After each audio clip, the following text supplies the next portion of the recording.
From the backstretch at Saratoga, this is the Handicappers Report. The Handicappers Report is brought to you by Pinnell's Restaurant, a Saratoga tradition since 1922. 284 Jefferson Street, Saratoga, just minutes from the track. The new Capital OTB wagering platform. Bet any place, anytime with the new Capital OTB wagering platform. And CapitalOTBBet.com, the premier wagering site in New York State.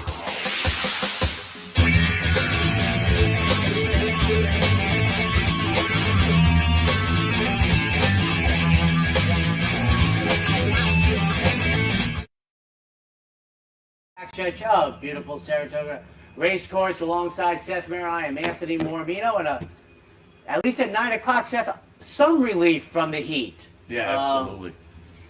And I kind of felt that when I went out very early this morning, about 6:30. It was a completely different type of morning. I think the dew temperature was much lower. We had just about everything yesterday, 2 different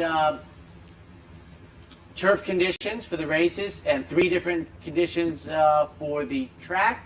Couple off the turfers. But I think the news of the day, or the thought of the day, and I understand the hubbub of it all, and a little smile comes to my face, like that scene in Analyze This, where I am so grateful being by and large a trifecta player, where the situation with the pick 5 yesterday and the horizontal and the decision for the all after the race. Don't we have rules for this?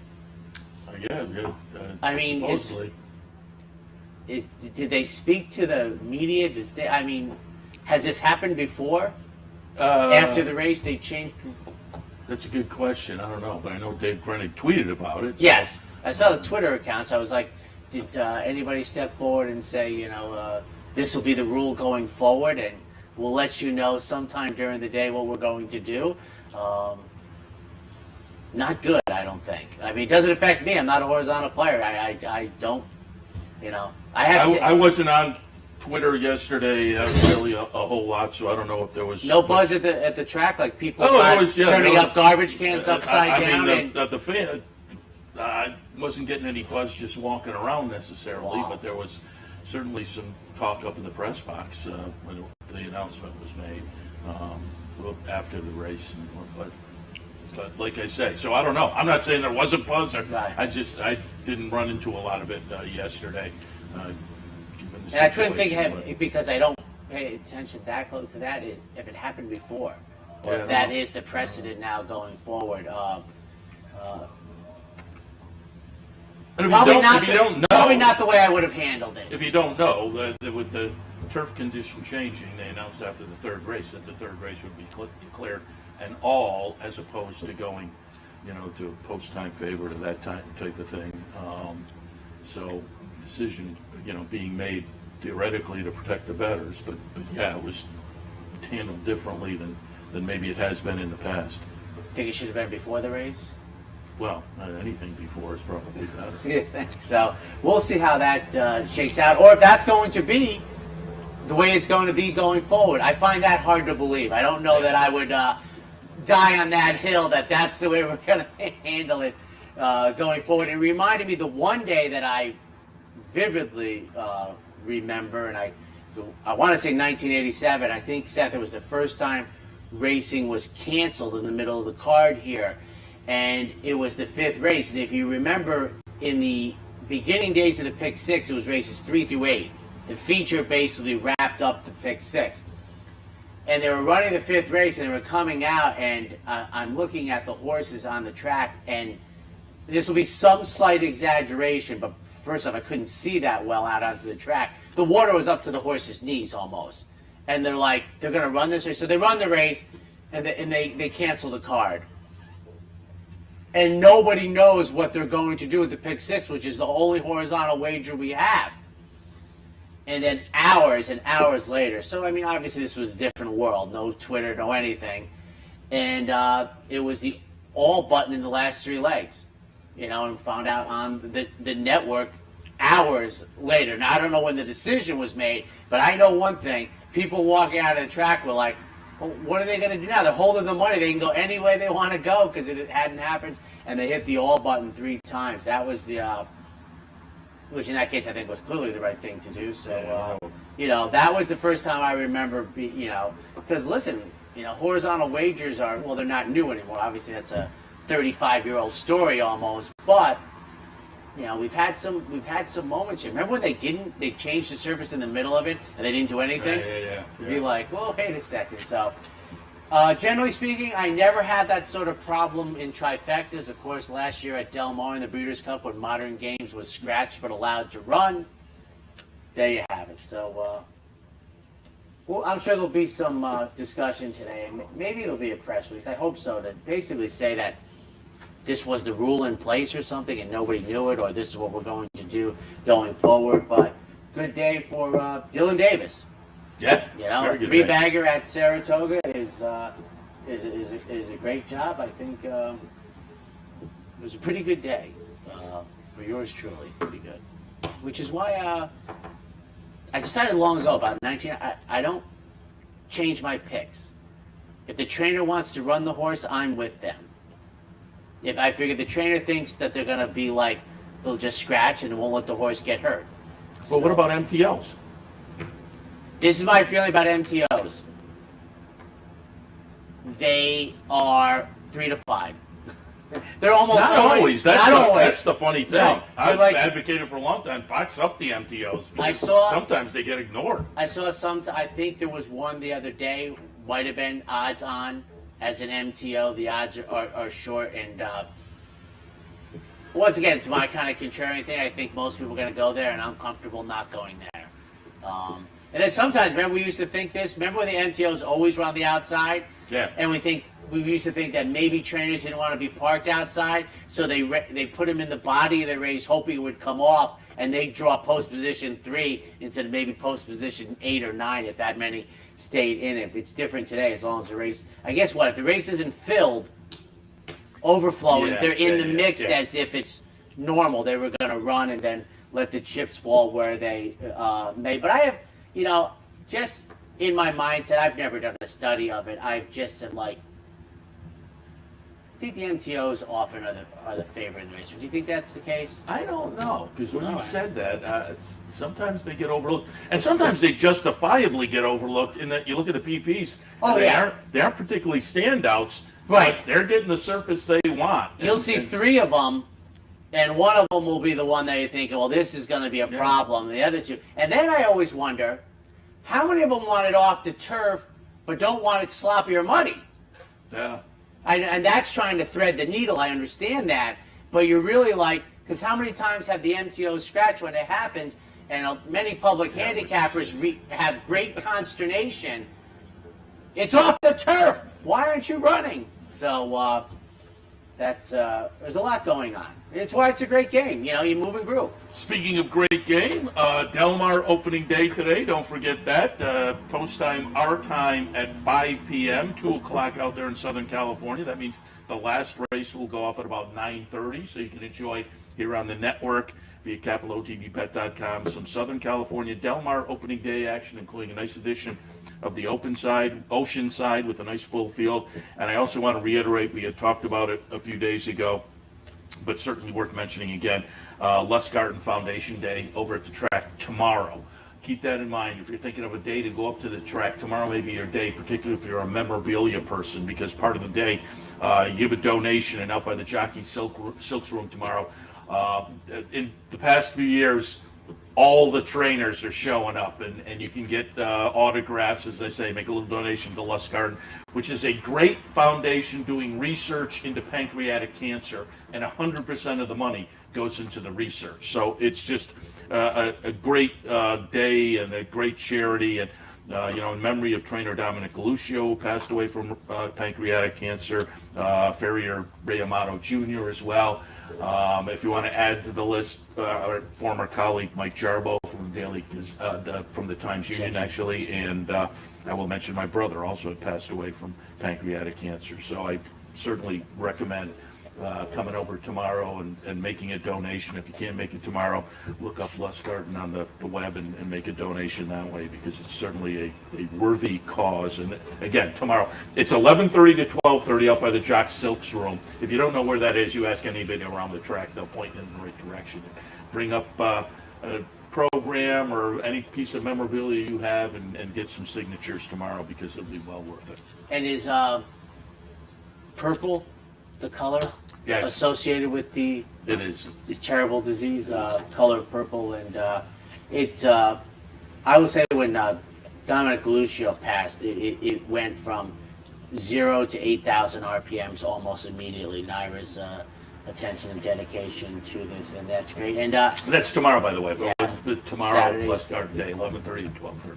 also, as my bucket list, I love sports, and I've got Wimbledon checked off, but opening day at Del Mar is on that list still, and it's mostly been my fault because it was open a week before Saratoga. I have no excuses. Now I'm in a bad spot.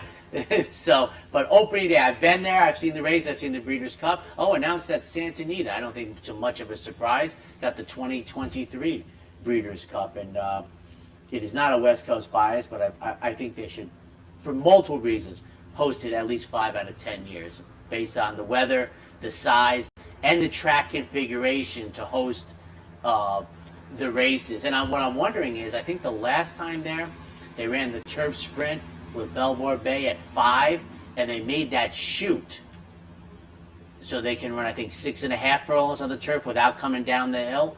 So I'll be wondering what distance they'll run the turf sprint at, because I can never figure out what is the prescribed distance, because the Philly American Turf's prescribed distance is 1.25 miles, and when it's run at Churchill, I think they run at 1 3/8 miles. When they ran at Del Mar, we called it the Lady Eli Invitational. They shortened it up to 1.125 miles because they can't run 1.25 miles. But I don't know what the prescribed distance is for the because I think it's been multiple Probably. distances, Because that's one that at different tracks with different. Yeah, well, the old days at Santa Anita when Ms. Direction won and Richard McGlure won on what do you want? Caraconte, was down the hill at 6.5. Yeah. So, but Santa Anita gets the 2023. I don't think that surprises too many people after this year's edition at Keeneland. Play of the day? I think You we're have ready. anything else? All right, ladies and gentlemen, I apologize. I think Kevin Cox's turn. The Brooklyn Cowboy. Yeah, he's Fridays and Saturdays. All right, Kevin Cox up with the play of the day.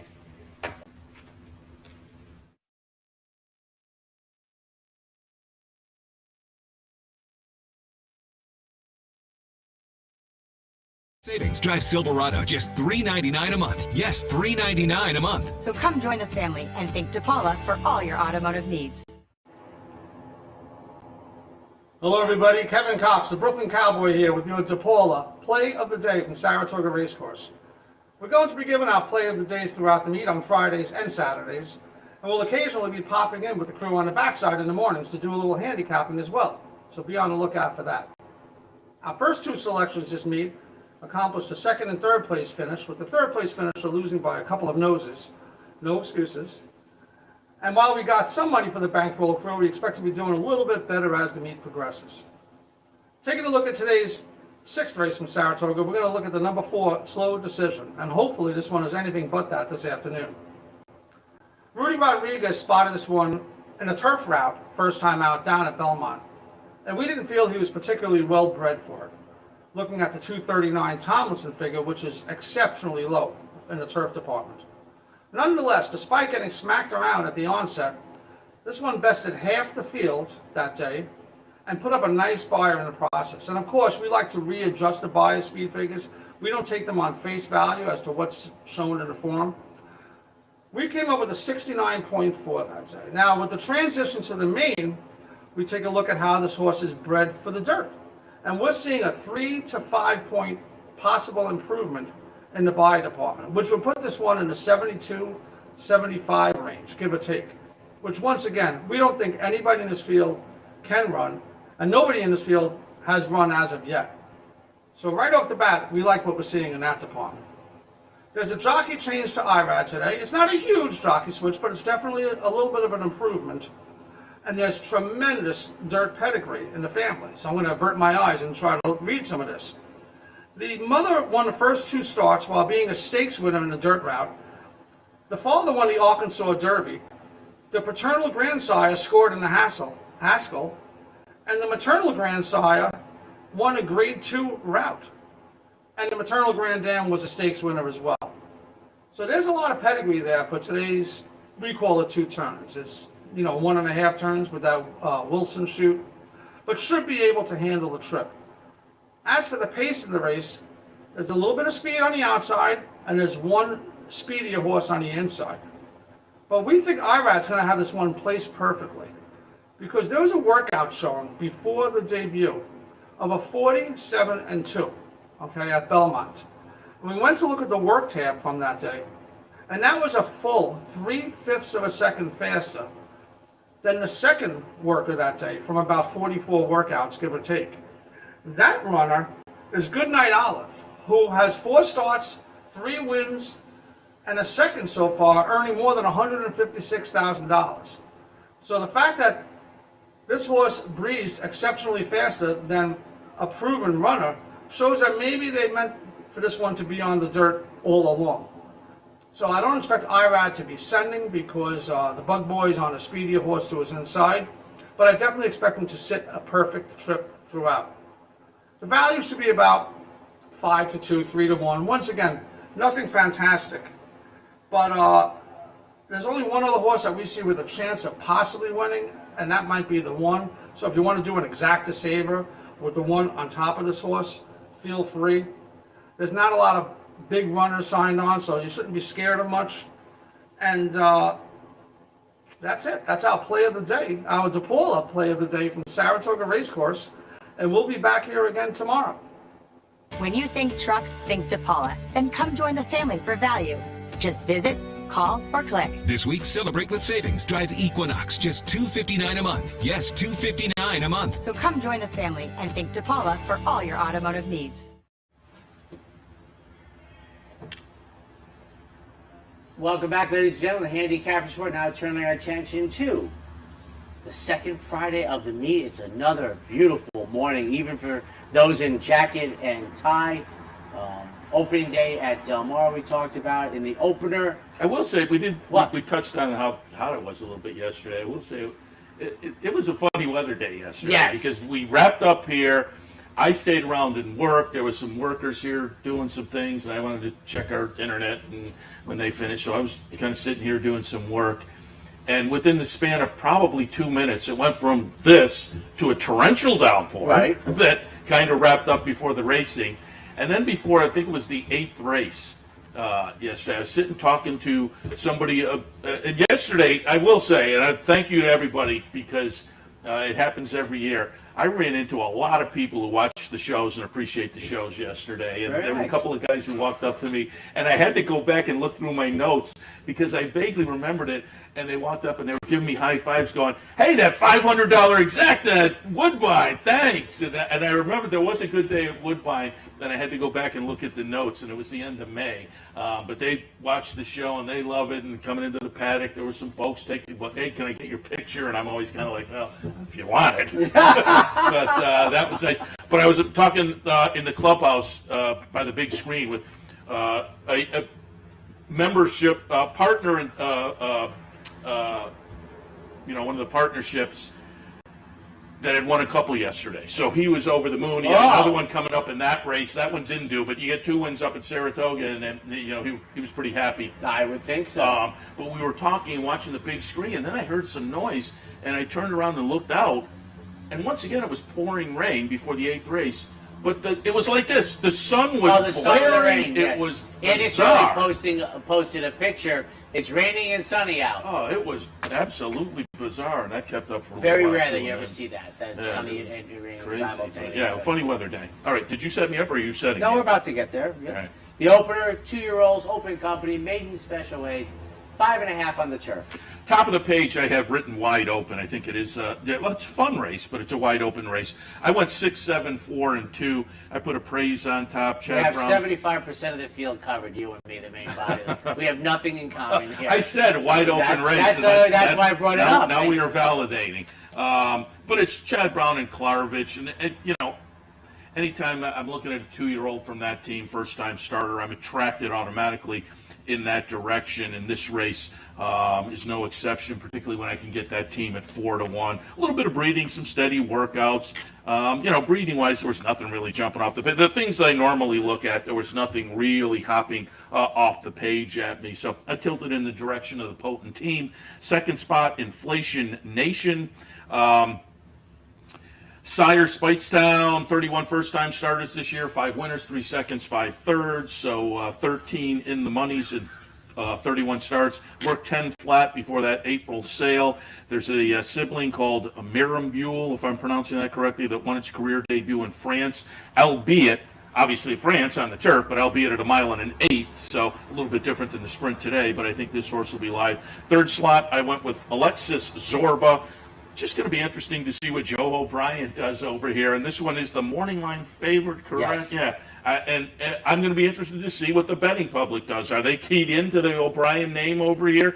And this one, beyond that, does have a couple of okay starts so far. But I'm not knocking Joe O'Brien. I expect and hope he has a very good season over here, but does he kind of kick it off with a win? I don't know, but we'll see. And then the number 4, Wesley Ward, running with some experience. The number 2, the Wesley Ward runner with some experience, gets the rail post position. But Wicco, the number 2 horse at the bottom line, makes 6, 7, 4, and 2 for me.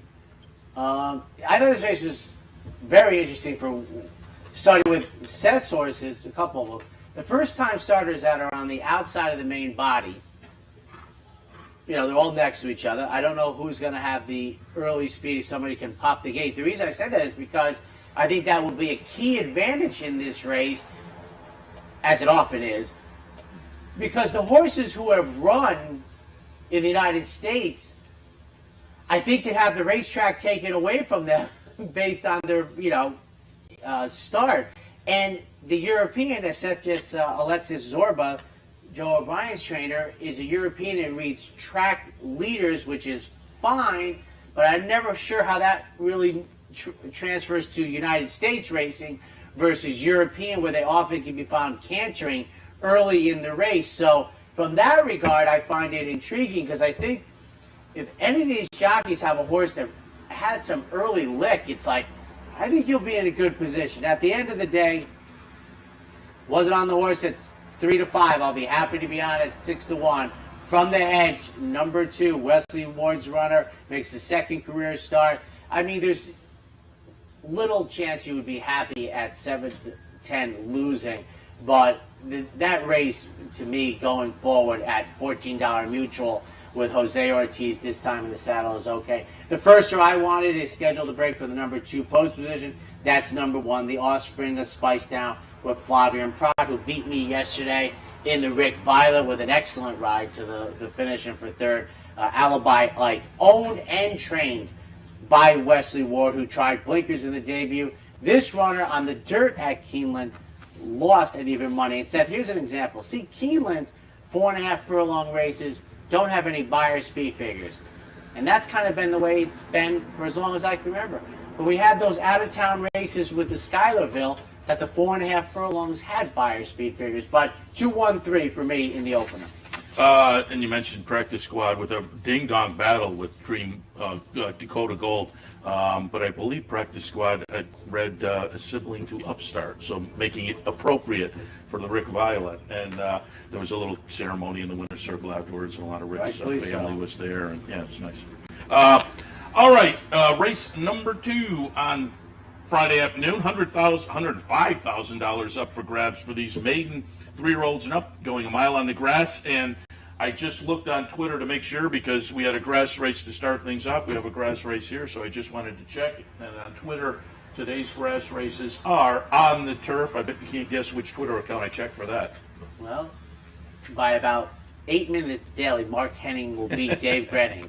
So that's the average pause time. And I'm not surprised, not that I would be a prognosticator of whether we're staying on the turf, but it's been such a dry and hot summer. Yeah. I mean, I don't think the grass was going, too much. I think it's good. So we'll see what they'll be listed as, because when the one race I think And went off normally at firm, on and a then good. sunny, warm day, Right. I would say, but the humidity is such Right, that and there's no wind Yeah, yet, but we'll yeah. see. But obviously, John Embriel will have that information about high noon. I am 1A, 2, and 3. Chad Brown has an entry.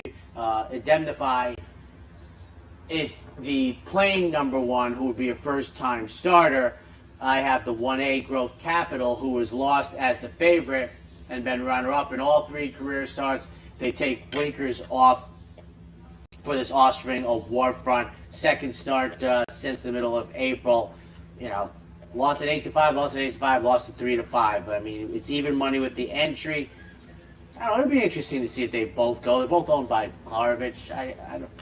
I mean, I would assume because they'd have different jocks named. Yeah, so that's a way to go. For second, the rail horse, or the hedge horse, I should say, and the rails are still up, which I anticipated. Clubbing, going out for Shug McGahee, an offspring of Orb, and I think it's fair to say, Seth, that Orb turned out to be a better turf stallion than a dirt stallion for a Kentucky Derby winner. I don't think does he stand in the Southern Hemisphere now? He's not. I don't think he's not in the United States anymore. Another Derby winner that found their way away for winning the most famous race in the world. But the debut might have just been practice for this barn.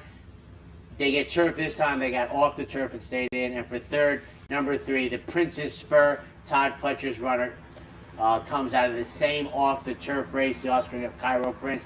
1A, 2, and 3. Oh, we agree. Yeah, I'm in the same ballpark. I have a 3, the 1 entry, 2, and 6. I'll talk a little bit about the Princess Spur in a little bit because that's going to be my dark horse play of the day. And you look at the odds and you say, really? Normally I'm looking for a longer price. But if you go over 40 days, some days you're looking around for a clever price and it's just hard to find. So this one potentially on the morning line will pay double digits. And again, I'll go a little more in depth on the Princess Spur when I give the dark horse play I think of the if day. the entry stays in, I think you're getting a better they're going to price. attract a lot of attention, obviously, and deservedly so. It's Yeah. Chad, it's Klarovich, with some, obviously win early types. What we've seen from Growth Capital has been very good so far, knocking on the door, and I think Indemnify can come out running. So I think they're absolutely legit. Clubbing, as you mentioned, from Shug, in and off the turf or in the career debut, gets the turf today, should benefit from the experience. Oglethorpe could be a little bit interesting in a similar scenario for Danny Gargan with a very, very solid buyer number in the debut. But again, that was an off the turf, now gets over the grass today with a good race under the belt and some nice experience. So I put Oglethorpe at the bottom of the mix, but that one scares me a little bit. In the second race, 3, the 1 entry, 2, and 6. Does Oglethorpe, and I don't know West Paces Racing, etc. Does it pop culture for you? Oglethorpe? No. Okay, I'll give you, how about Oglethorpe? No. No? We're about the same age. Slapshot? Oh, okay. Where they All right. brought all the goons out of semi-retirement for the fun. Okay, It's I have- Ogie Oglethorpe. I have not seen that in a long time. I understand. I remember the I- Hanson brothers. Oh, yeah, well, and all that's that, the obvious way up stuff. in Yeah, pop yeah. culture. On to the third race, coming out of the Wilson chute, the mile. Clamors in for 32,000. 7, 5, 1, and 2. I'll put American Rule on top. Jose Ortiz jumps back on board. They tried a little starter handicap last time. Those could be salty and went backwards a little bit, but the Orlando Noda outfit, I think, is going well currently. And so we will know if American Rule is running well as they approach the finish line.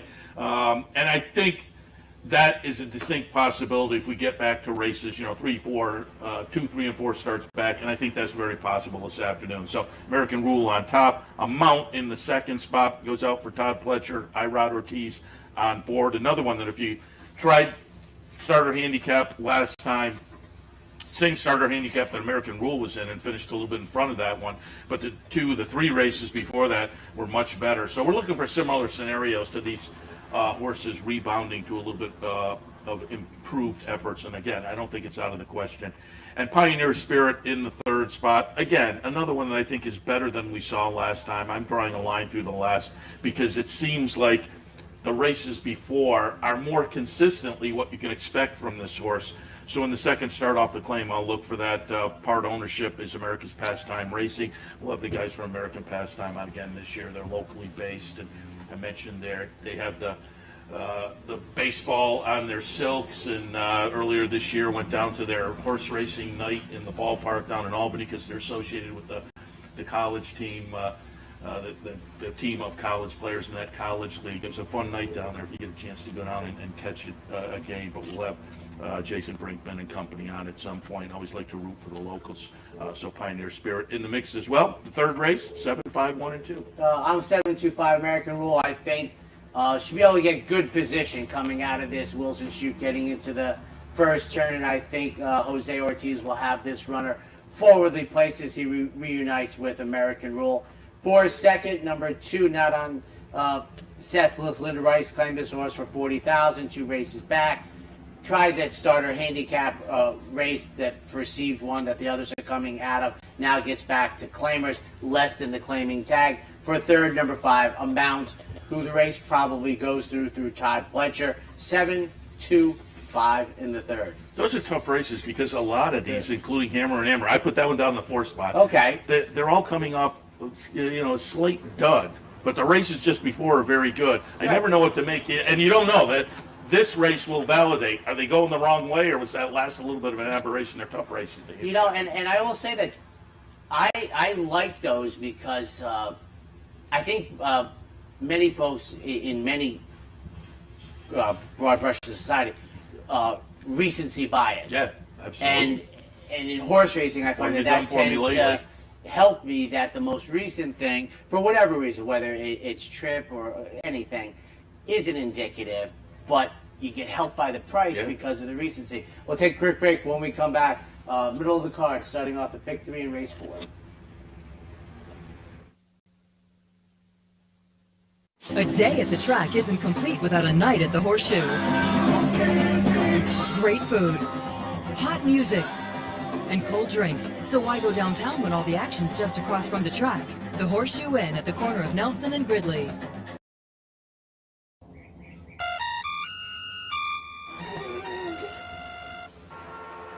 Come on. I want sales reports on my desk by Monday. Oops. My bad. Love racing?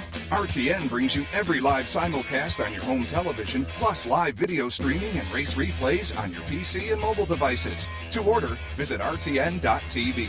RTN, a breed apart. Birdstone is an outside front. They're coming down to the finish.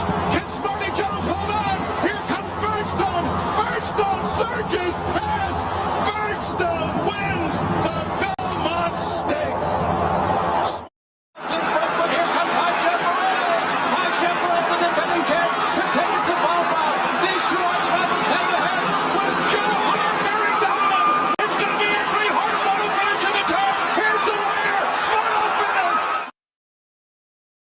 Having trouble finding us? It's actually quite simple. Whether online or on your TV, it's never been easier to watch and wager on championship horse racing with Capital OTB. Simply log on to capitalotbbet.com. There you can watch our morning shows, live stream races, and wager on our state-of-the-art wagering platform. You can also watch from the comfort of your home on Spectrum Cable Channel 1250 or Fios Channel 467, and win more with Capital OTB.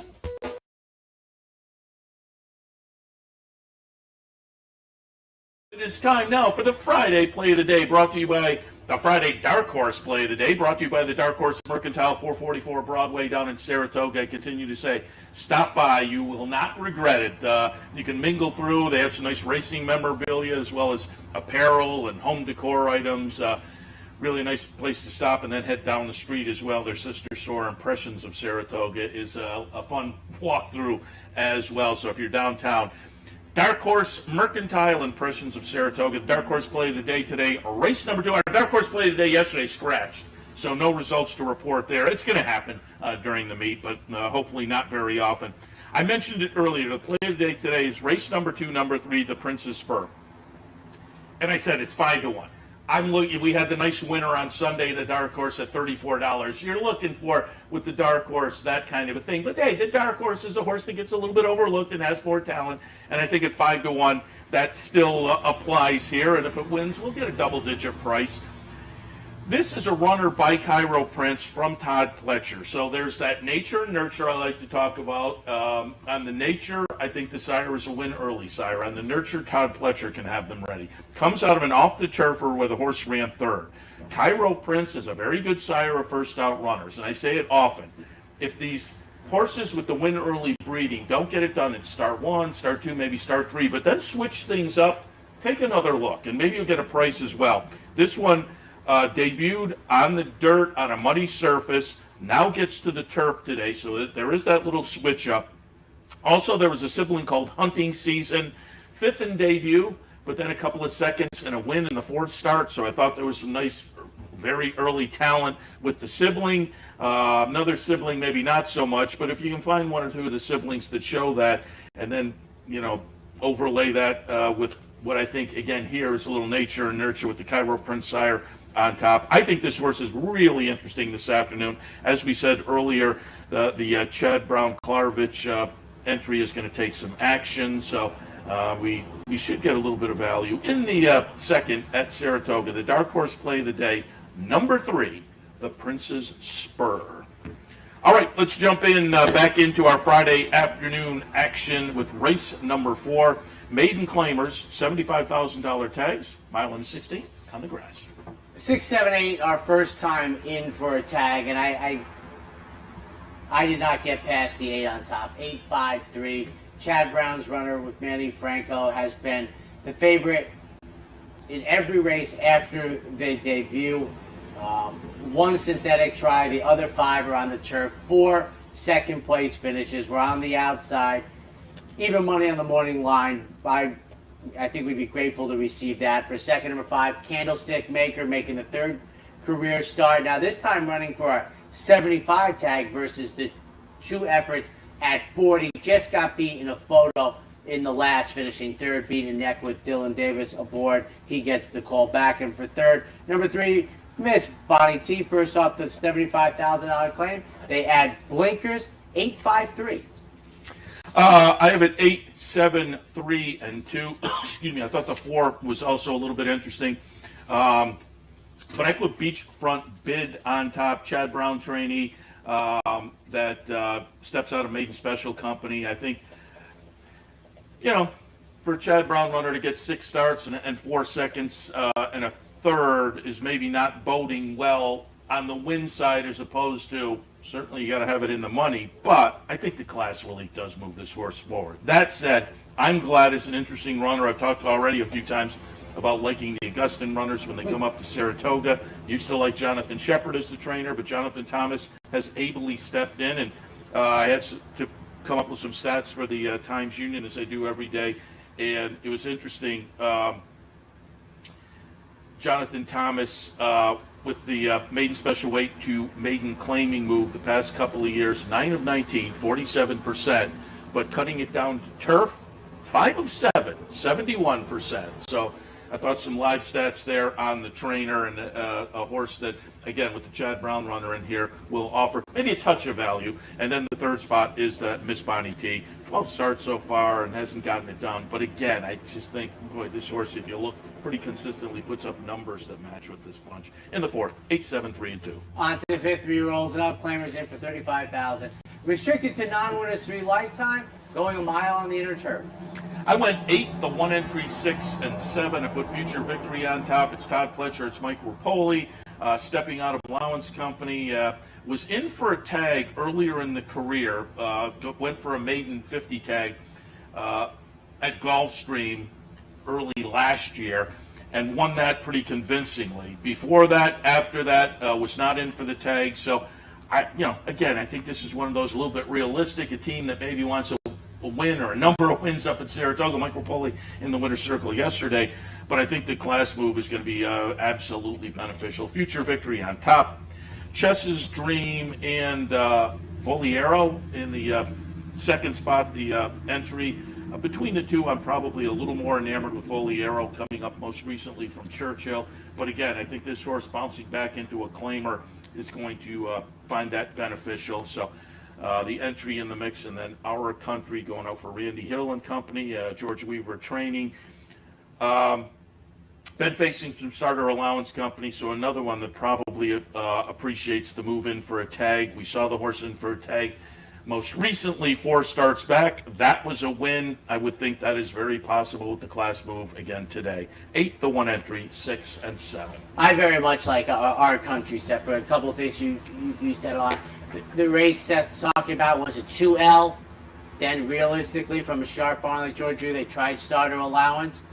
The waters are clearly deeper there. Now they come back to the 3L. I think it's a very good move. We draw in the middle of the pack. Fabian Prat stays aboard. I like Our Country in this race. Pure Future Victory. Excuse me, first time in a tag since breaking the maiden in the 3rd career start. The only time the horse ran for a tag. Now gets back with claimers, chips in after 2 efforts.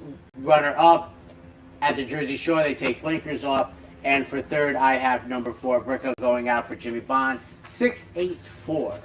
Let's shift our attention to race number 6 on Friday afternoon. Kicks off late pick 5 action. I didn't play too much yesterday. I just didn't see anything clever really. I played the low rollers. And I had no clever opinions there. But I took a shot at the late pick 4, hit that, and that was okay. Started with a couple of favorites, but then wound up $185. So I will jump in maybe late again today as well, and probably a little more. As I say, yesterday, I wasn't finding a whole lot. But the 6th race at Saratoga this afternoon, maiden 25 state-bred claimers coming out of the 1 mile shoe. Oh yeah, so it gives us what, 4 1-mile races, 2 and 2.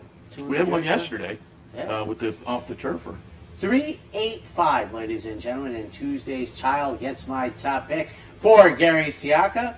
Comes off of a 2nd place finish while making the fractions at Belmont's 1 mile race down inside. I mean, we're just starting to get a feel for these mile races, but generally speaking, American racing tactical position is good. Inside, getting run into the first turn, I think will be very good for 2nd. Lucky Mucho Man going out for Jim Ryerson. I don't know when I downloaded this, but it doesn't have Jim Ryerson's win in it. And I download pretty close, waiting for the final odds, but Jim Ryerson is not on the duck. I think that's right. Didn't I have? Yeah, that's fine. You talked to me before that there's 2 levels in New York for maiden claimers, the 25 and the 40.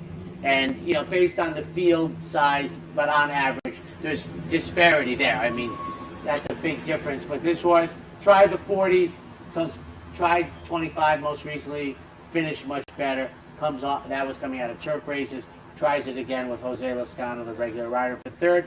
Number 5, Klingman. I'm required to pick this, not to pick this horse, but to throw out the last effort. That was, I thought on opening day was going to run better than odds.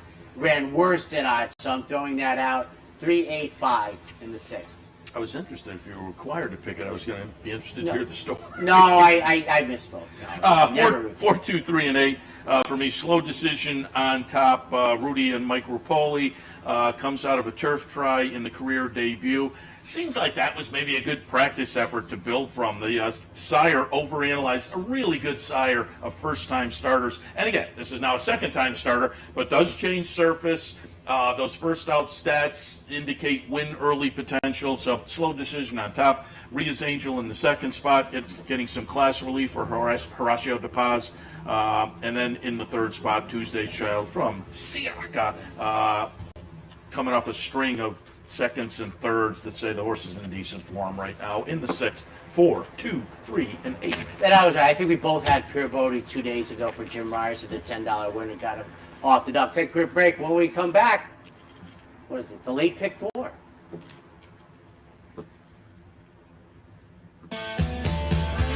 It only takes one upset to make history, especially in Saratoga, the graveyard of champions, where the dark horse can overcome the odds, defeating the favorites and wowing the crowds. The smart bet is always the dark horse. Keen Ice has got him! Keen Ice has won! You said you're running the new one in the afternoon, right? American Fail in a dramatic upset! Yeah, okay.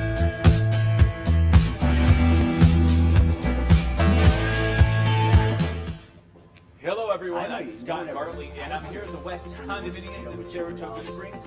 And guess what? We are down to the home stretch. Everything is 2 bedrooms and 2 baths. Come make a selection of one of the greatest almost $100 ahead of the next longest price winner. And the only Lucas. rooftop penthouse available now under construction. Wow, just look at this patio. We have a rooftop pool, heated garage, balconies, and a gym. Call me at 518-281-6808. Capital OTB is now streaming live on Roku.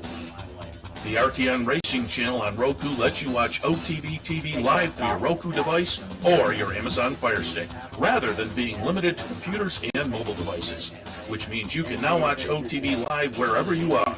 Simply open Roku, scroll to find the RTN channel, then click on OTB TV. OTB TV on Roku. Try it now. 5, 4, 3, 2. And welcome back, ladies and gentlemen, live from Clarence Court alongside Seth Merrow. I'm Anthony Mormino. Race number 7 on this beautiful Friday morning. On the dirt, once around mile and 1/8, open company, non-winners of one other than Seth, 115,000 Good God. in the pot. Very good. 1, 7, 4, and 8 up what Keep Me in Mind on top. Todd Pletcher, Trinity. This is a fun race with some horses that had, shown a little bit of potential, or maybe have some potential, but Keep Me in Mind is kind of the standout there. Hasn't been seen since trying last year's Traverse, running fourth behind Essential Quality and Midnight Bourbon. But again, had shown a lot of ability. $750,000 just about in the bank. Makes the return here, moves into the Pletcher barn.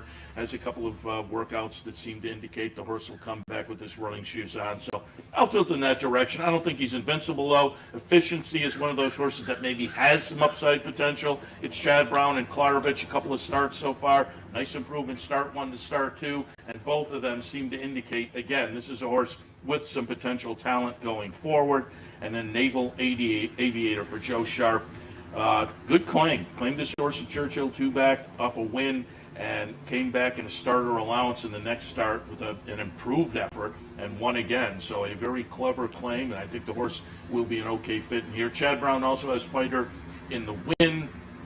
Only one start in the United States so far, and it's been either turf or synthetic over in Europe, turf here. So I think this horse is maybe a little bit intriguing this afternoon on the dirt for Michael Dubb and company and Chad Brown. I have it 1, 7, 4, and 8. And Joe Sharp, trainer of practice squad the other day, winning the Rick Violet, the second win of the meet. I know he won the closer on that, also eligible, the 13 on Saturday. 7, 4, 1. We're in the same ballpark. I'm on the outside with efficiency. Bet odds on him. Both career starts won't be odds on today. It's a very competitive race. But I'm on the outside, but I have good tactical position.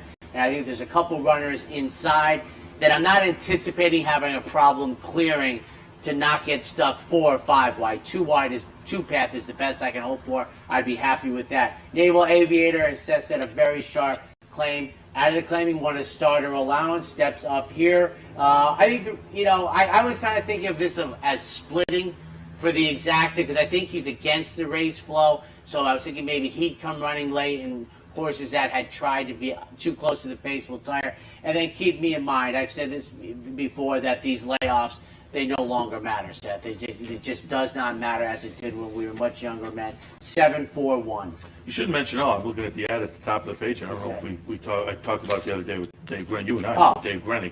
But tomorrow's the Haskell as well. It's opening day at Del Mar, Haskell tomorrow. It's a big spot. We don't have enough time on it for Jack Christopher. He either, I think, really vaults up, or I will say this, I do this quickly.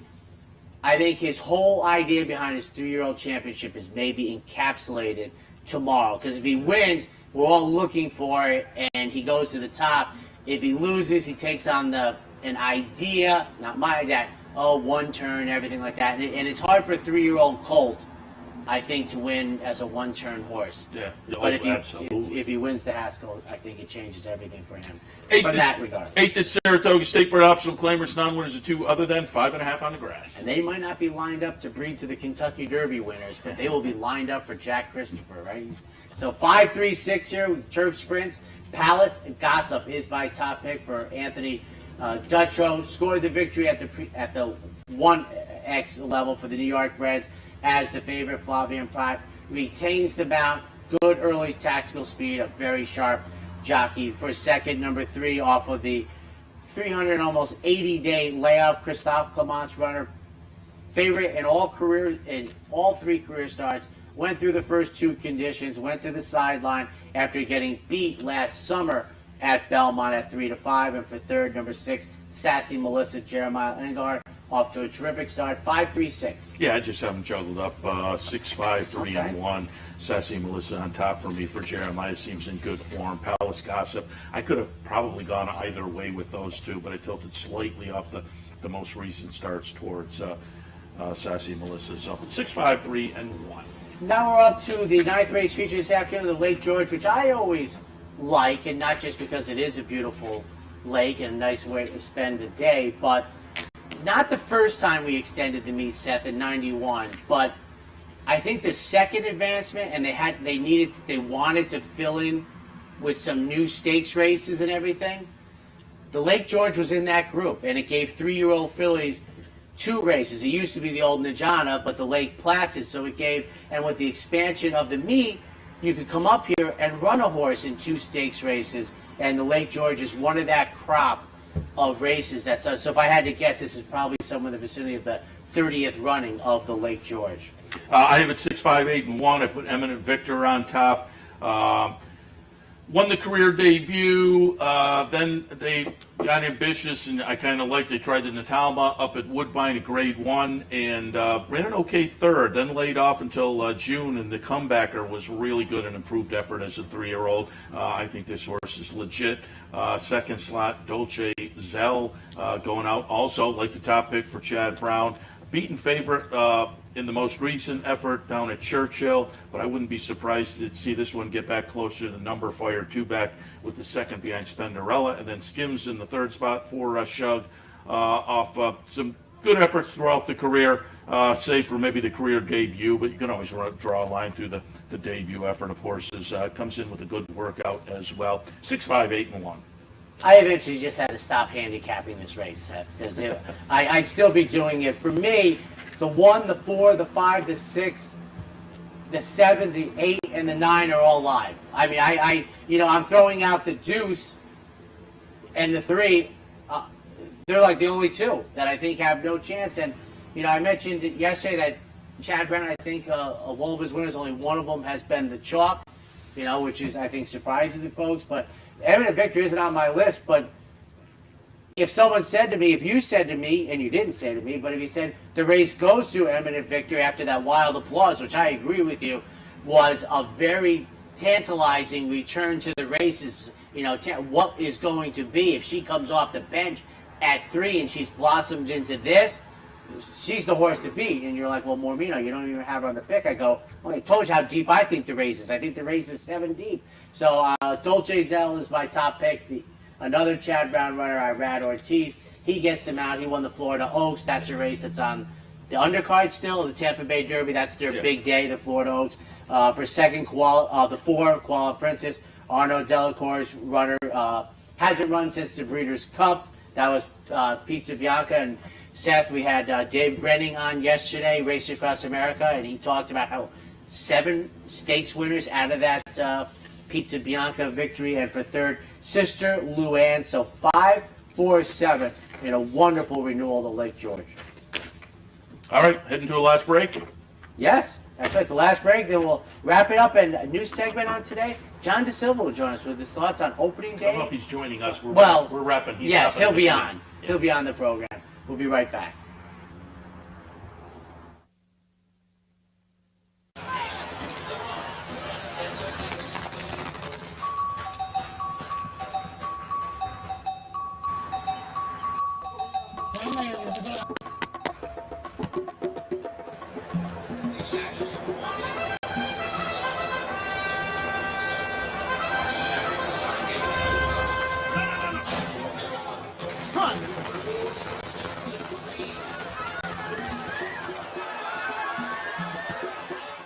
No matter where in the world you are, the excitement of wagering on horse racing is just a click away. You'll get live streaming, past performances, race replays, our virtual tote board, analysis and selections from professional handicappers, a simple, safe, and secure wagering platform, and best of all, you get track prices. CapitalOTBBet.com. Bet any place, anytime at CapitalOTBBet.com. And be sure to download our new mobile app from the iTunes Store or Google Play.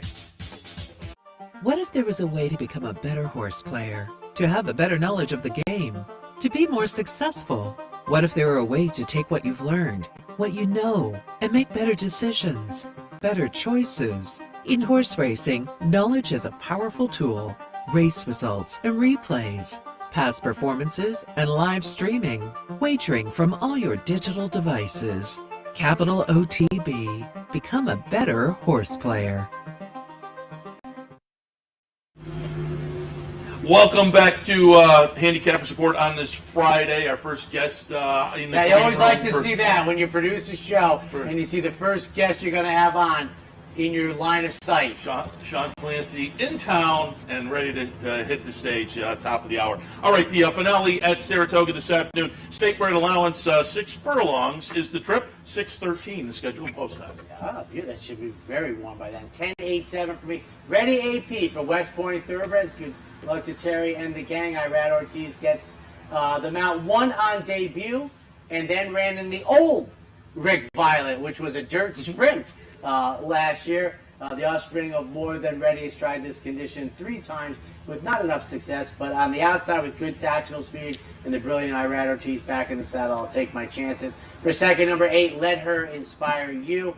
Todd Pletcher's runner. How often do you see this, Seth? 4 starts. First start, 4th, then 3rd, then 2nd, then victory. I don't see it too often. And mentioned this the other day when we had St. Joe Louis, who I think had lost 4 consecutive times at odds on, or maybe 5. Well, this one did it twice, but I'm telling you, that's a high bar. Takes on winners for the first time and for third. Number 7 in the new barn, 10-8-7 in today's finale. I'm 8-10, 2 and 6. I think the 3 is a little bit interesting, but I put Let Her Inspire You on top. Again, on those nice improving efforts and the seasonal debut that seems to indicate this horse is much improved as a 3-year-old. Ready AP for our friends at West Point, I think. Obviously a player in here as well. And then Queen Arella in the 3rd spot. Has a little early speed. Comes in from a seasonal debut win at Finger Lakes. And could be a little bit intriguing in the 10th and final. 8-2, 10 and 6. And that wraps up 8-10, 2 and 6. That wraps up our portion of the Handicappers Report. Please stay tuned. We're going to have John DeSilva with his thoughts on Del Mar. And when we come back, he stays, I go, racing across America. You're watching OTB TV, a service of Capital Off-Track Betting.